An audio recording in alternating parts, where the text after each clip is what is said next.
The afternoon sun cast long shadows through the windows of Rivera's corner market as Marcus wiped down the counter for the third time that day. Business had been slow, and he found himself watching every customer with the sharp attention of a man whose margins grew thinner each month. The bell above the door chimed softly as a woman entered, her dark hair pulled back in a simple ponytail, her clothes clean but clearly worn. Marcus recognized her as a semi-regular customer who usually bought only the basics: milk, eggs sometimes, a can of soup. She moved through the narrow aisles with purpose, her eyes scanning the shelves methodically. He noticed she spent a long time in the bread section, her fingers hovering over the prices before selecting a simple loaf of white bread. What happened next made his blood run cold. As she moved toward the front of the store, Marcus saw her slip the bread inside her worn denim jacket. The movement was quick, but not quick enough. He had been watching too carefully, suspicious of everyone these days after a string of shoplifting incidents that had cost him hundreds of dollars. "Excuse me," Marcus called out, his voice sharp, enough to cut through the quiet hum of the refrigerators. The woman, Elena, he remembered from her rare credit card purchases, stopped at the sound of his voice, but didn't turn around immediately. Her shoulders tensed slightly, but she didn't run, didn't panic, didn't do any of the things he expected a caught thief to do. She turned slowly to face him, and Marcus was struck by something unexpected in her expression. There was no guilt there, no fear, no anger, just a quiet resignation that seemed far too heavy for someone who looked to be in her early 30s. Her brown eyes met his directly, unflinching, as if she had been expecting this moment. "I saw what you did," Marcus continued, moving around the counter. "The bread. I saw you take it." His voice grew louder, drawing the attention of the two other customers in the store. Mrs. Chun examining tomatoes near the produce section, and a teenage boy browsing the candy aisle. Elena simply nodded once, a small movement that somehow carried more weight than any explanation might have. She didn't deny it, didn't make excuses, didn't beg. She just stood there, her hands at her sides, waiting for whatever came next. "I should call the police," Marcus said, though something in her calm demeanor made him hesitate. "I've had enough of people thinking they can just walk out with my merchandise. This is how I feed my family." Mrs. Chun had stopped pretending to examine vegetables and was now openly staring. The teenager had moved closer, his phone already in his hand. Marcus felt the familiar surge of righteous anger that came with being wronged, but it was complicated by something else, a nagging feeling that this situation wasn't as simple as it appeared. "I could have you arrested," he continued, his voice carrying across the small store. "Theft is theft, no matter the reason." Elena's lips parted slightly, as if she might speak, but then closed again. She reached slowly into her jacket and pulled out the loaf of bread, placing it gently on the counter between them. The gesture was so careful, so respectful, that it took some of the wind out of Marcus's anger. "Why?" he asked, genuinely confused by her behavior. "Why steal from me?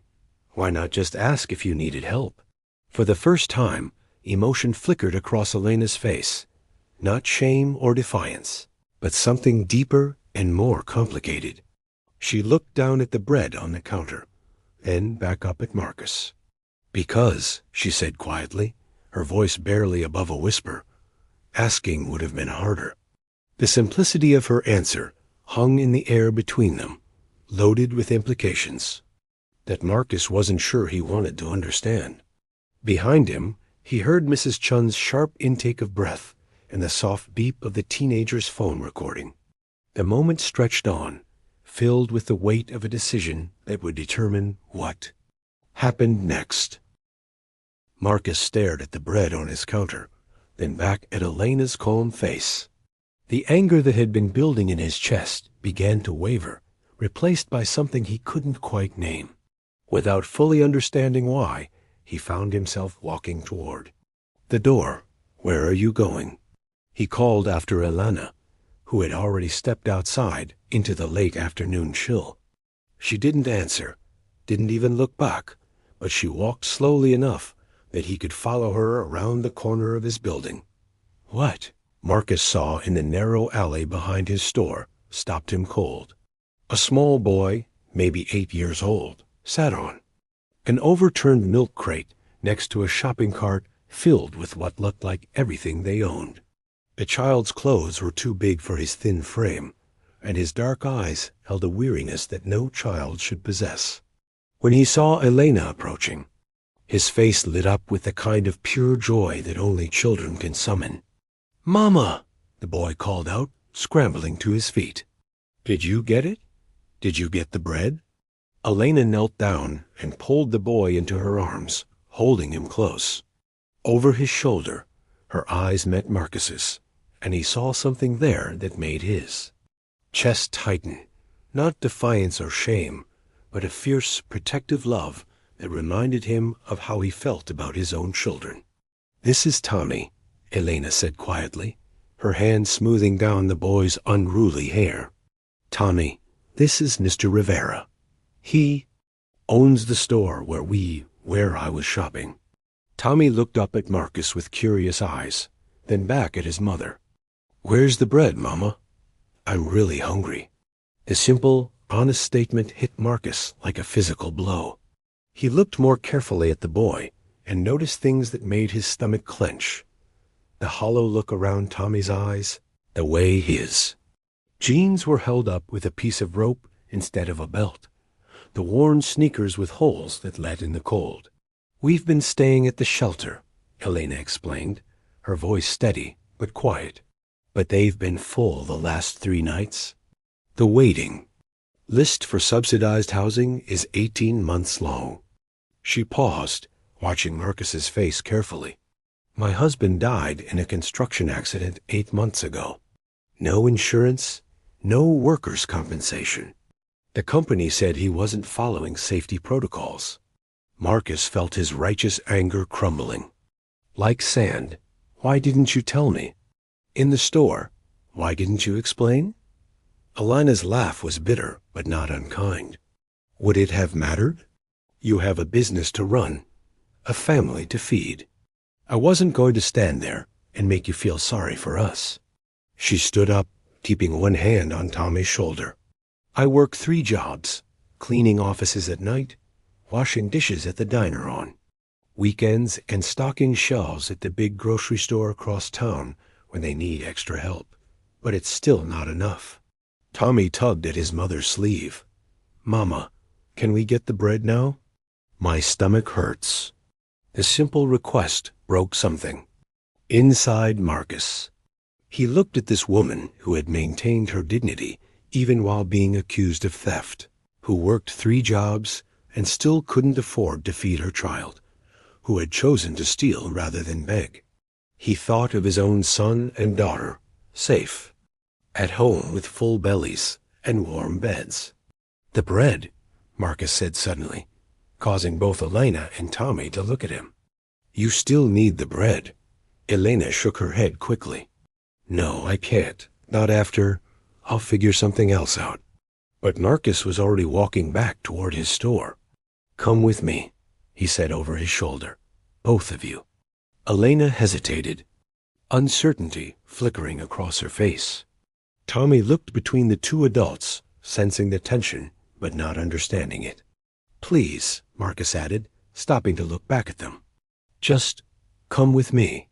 Something in his voice must have convinced her, because Elena took Tommy's hand and followed Marcus back into the store. Mrs. Chun had left, but the teenager was still there, his phone nowhere to be seen now. He looked up as they entered, then quickly looked away, suddenly very interested in the magazine rack.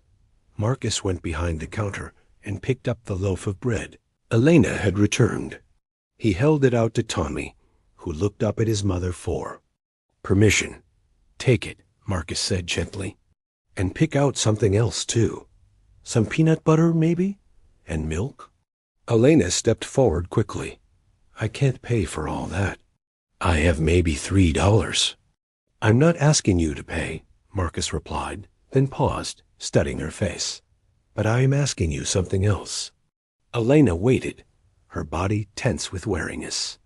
I'm asking you to help me understand how I didn't see this, Marcus said quietly. How? Someone can work 3 jobs and still be hungry. How a mother can be so desperate and still have so much pride. He looked down at Tawny, who was clutching the bread like it was treasure. I'm asking you to help me figure out how to do better. Part 3. The Past Revealed. The bell above the door chimed as Father Miguel entered the store, his silver hair catching the fluorescent light. He was a small man with kind eyes who had served the neighborhood parish for nearly 20 years, and Marcus had known him since childhood.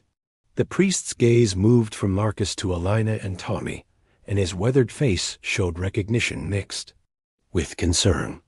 Elena, Father Miguel said gently, approaching her with the careful movements of someone who understood crisis. I've been looking for you. You missed your appointment yesterday at the food pantry. Elena's cheeks flushed red. We couldn't make it, Father. We had to move our things again. Marcus watched this exchange with growing understanding. He looked at the priest, who had counseled his own family through difficult times. You know them? Elena has been coming to our services for the past few months, Father Miguel explained, then turned back to her. How are you holding up, Mia? We're managing, Elena replied automatically, but the priest's knowing look suggested he saw through. A brave facade. Father Miguel nodded slowly, then looked at Marcus. You know, Marcus, Elena reminds me of another young mother who used to come to our church years ago. Always proud, always trying to handle everything alone. He paused meaningfully. Your mother, when your father first got sick. Marcus felt a chill run down his spine.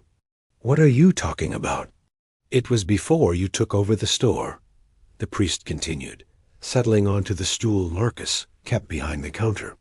Your father's cancer treatments were expensive, and the insurance didn't cover everything. Your mother was working double shifts at the hospital, but it still wasn't enough. Elena had gone very still, her hand resting protectively on Tommy's shoulder as he quietly ate a banana Marcus had given him. There was a woman, Father Miguel continued, who used to bring casseroles to your house. Never wanted credit, never. Wanted thanks. She'd just leave them on the doorstep with notes that said, from a friend. Your mother always wondered who it was. Marcus's throat felt tight. How do you know about that? Because I saw her one evening, the priest said gently. Elena was working at the hospital then, in the cafeteria. She recognized your mother from church, knew about your father's illness. She was barely making ends meet herself, but she spent her grocery money making those meals. Elena's eyes were fixed on the floor, her cheeks burning with embarrassment. Father, please. Elena Martinez was your maiden name, Marcus said suddenly, the memory clicking into place. You worked at General Hospital. You're the one who left the food. It wasn't much, Elena whispered. Just whatever I could manage. Marcus felt the world tilt slightly.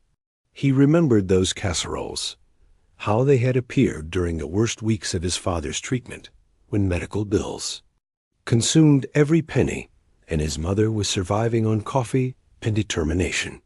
He remembered how his mother had cried over those mysterious gifts of kindness, how they had sustained the family when nothing else could. Why? Marcus asked, his voice barely audible. Why did you help us when you barely had anything yourself? Elena finally looked up, meeting his eyes. Because your mother worked 16-hour days and still made time to read to the children in the pediatric ward. Because your father always said good morning to the cleaning staff. Because when I was new and scared and making mistakes, your mother covered for me. Her voice grew stronger. Because when people are drowning, you don't ask if they deserve the life preserver. Tommy finished his banana and looked up at the adults, sensing the emotional weight in the room without understanding it. Mama, why is everyone sad? Elena knelt down to his level. Not sad, Miguel. Just ... remembering. Father Miguel placed a gentle hand on Marcus's shoulder. Sometimes God puts people in our paths twice, once to bless us, and once to let us return the blessing. Marcus thought about the bread on his counter, about Elena's quiet dignity when he accused her, about the way she had maintained her grace, even while being caught in an act of desperation. He thought about his own children at home, fed and warm, and safe, and about this little boy who had been hungry while his mother worked 3 jobs. The construction accident, Marcus said suddenly. You said your husband died in a construction accident. Was he working on the new shopping center across town? Elena nodded reluctantly. Miguel Vasquez, Marcus said, the name coming to him suddenly. I read about it in the paper. The scaffolding collapse, he paused, remembering the details. The article said he was trying to help another worker when the structure failed. The store fell silent, except for the hum of the refrigeration units and the distant sound of evening traffic beginning to build outside. Marcus looked at Elena, then at Tommy, who was now sitting on the floor, drawing pictures on the back of a receipt with a pencil Father Miguel had given him. The weight of the moment pressed down on all of them. I should call my wife, Marcus said suddenly, pulling out his phone. Elena tensed, but he shook his head. Not the police, Rosa. She needs to know about this. Elena started to protest, but Marcus was already dialing. The phone rang twice before a warm voice answered, Rosa, can you come to the store? Bring the kids if they're home. There's someone I need you to meet. 20 minutes later, Rosa Rivera entered the store with their 2 children in tow, 12-year-old Sofia and 10-year-old Diego. Rosa was a compact woman with intelligent eyes and graying hair that she wore in a practical bun.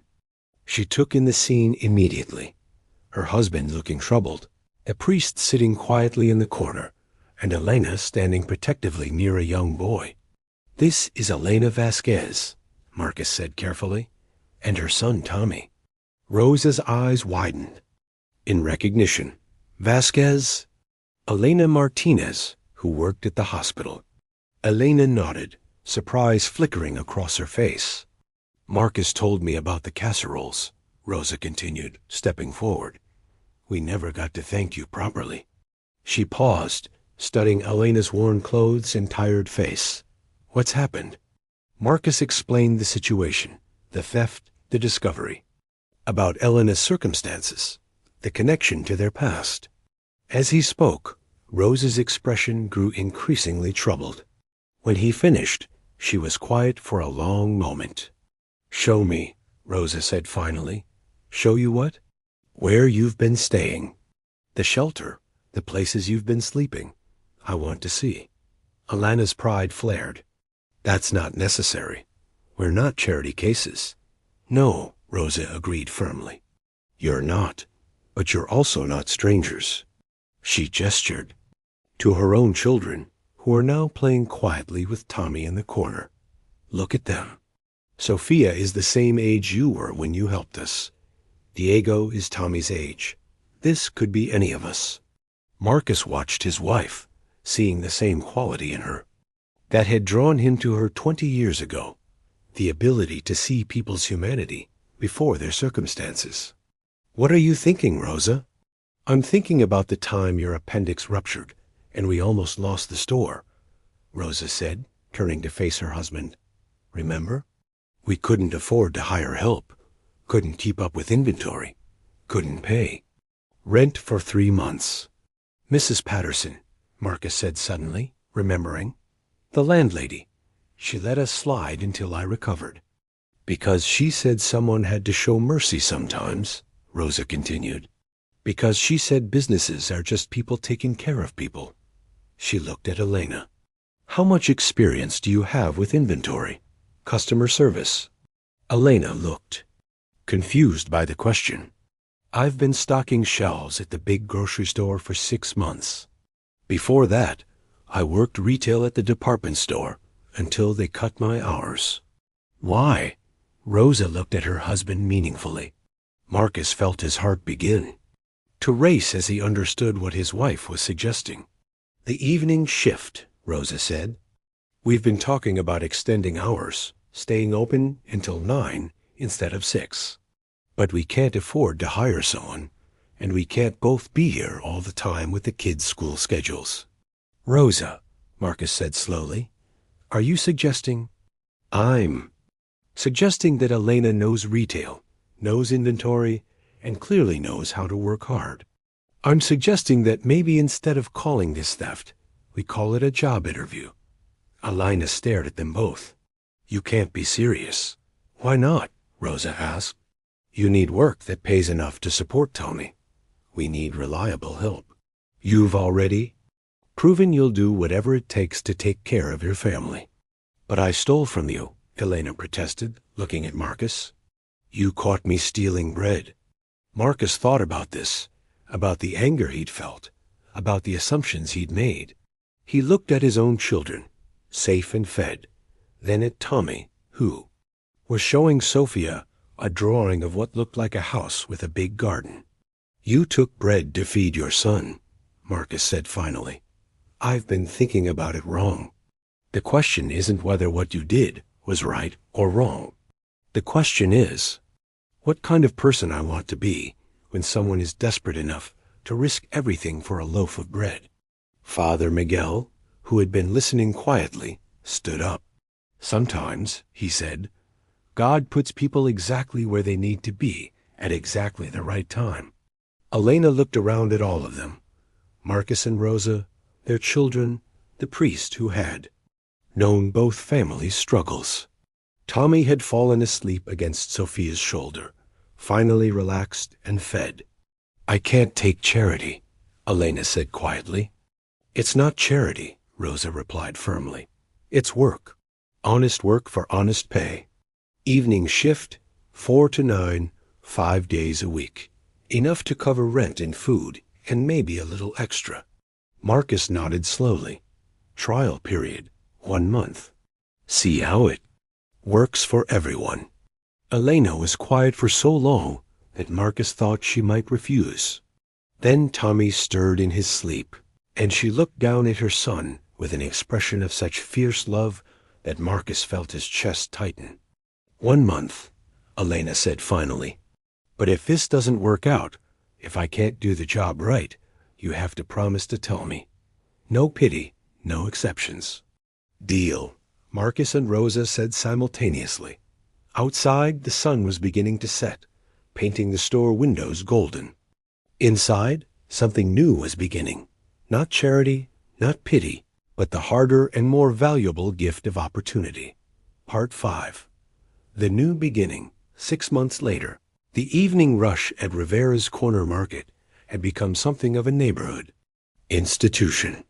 Elena stood behind the counter, efficiently ringing up purchases while maintaining the kind of warm conversation that made customers linger just a little longer than necessary. Her movements were confident now, practiced, and she knew the regular customers by name and preference. Mrs. Johnson, the usual. Milk, bread, and those cookies your grandson likes? Elena asked with a smile as the elderly woman approached the counter. You know me too well, dear, Mrs. Johnson replied, then lowered her voice conspiratorially. And how is Tommy doing with his new school? Straight A's, Elena said proudly. His teacher says he's reading above grade level now. The bell chimed as Tommy himself entered, backpack slung over his shoulder and a wide grin on his face. At 9 years old, he had filled out considerably, and his eyes held the bright curiosity of a child who felt secure in the world. Mama, Mr. Marcus said I could help reorganize the candy display after I finish my homework, Tommy announced, settling into the corner where Elena had set up a small desk for him. It had become his after-school headquarters, a place where he could be close to his mother while she worked. Homework first, Elena reminded him, but her tone was warm with affection. Marcus emerged from the back room, carrying a box of inventory. The store had expanded its hours and inventory significantly since Elena joined, and the evening shift had proven so successful that they were considering extending weekend hours as well. "Tommy, before you start on that candy display, come look at this," Marcus called out, opening the box to reveal a small selection of art supplies. "I thought maybe we could dedicate a corner to local artists. What do you think?" Tommy's eyes lit up. Over the months, Marcus had discovered the boy's artistic talent, and Elena's kitchen table was covered with drawings that showed real skill and imagination. "You mean like a gallery?" Tommy asked excitedly. "More like a community corner," Marcus explained. Local artists, including some young ones, could display their work, maybe sell some pieces. Elena looked up from the register, warmth and gratitude evident in her expression. Marcus had a way of nurturing Tommy's interests without overstepping, of being present in the boy's life without trying to replace the father he had lost. The evening continued with its steady stream of customers. Around 7, Rosa arrived with Sophia and Diego, and the store took on the feeling of a community center. The children worked on homework together while the adults managed the business, and regular customers often stopped to chat about their day. Carmen Herrera, who ran the bakery 2 blocks over, stopped by with fresh pastries as she did every evening. "Elena, I've been thinking," she said, placing a bag of day-old baked goods on the counter. "My morning baker is moving to Florida next month. The position pays well, and the hours would work better with Tommy's school schedule. Are you interested?" Elena paused in her work, considering.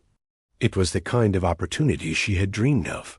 Better pay, more regular hours, work that interested her.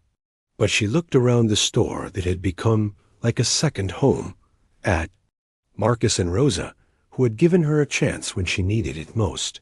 "That's a wonderful offer, Carmen," Elena said carefully. "But I'd need to discuss it with Marcus and Rosa first." Marcus overheard and approached the counter. "Elena, if this is better for you and Tommy, you should consider it seriously. We'll manage here,"